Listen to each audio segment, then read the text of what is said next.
সার্বজনীন পেনশন ব্যবস্থা প্রত্যয়ে যোগ না দিতে দ্বিতীয় দিনের মতো ক্লাস বর্জন করেছেন বিশ্ববিদ্যালয়ের শিক্ষকরা।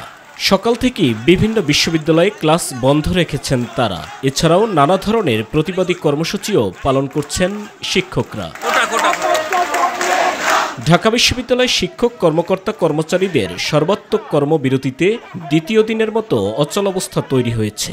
ফলে চরম ভোগান্তিতে পড়েছেন একাডেমিক কাজ করতে আসা শিক্ষার্থীরা।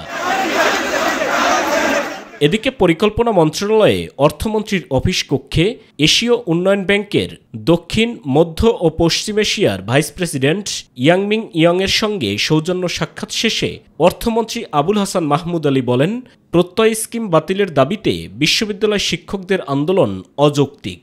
আমাদের যেটা এক্সপেকটেশন তার চেয়ে বেশি তারা হেল্প করছে। এই পেনশন স্কিমটি অনেক গবেষণা ও অনেক দেশের বাস্তব অভিজ্ঞতার আলোকে প্রণয়ন করা হয়েছে বলেও জানান অর্থমন্ত্রী। সাইদুর রহমান আবির, মাই টিভি, ঢাকা।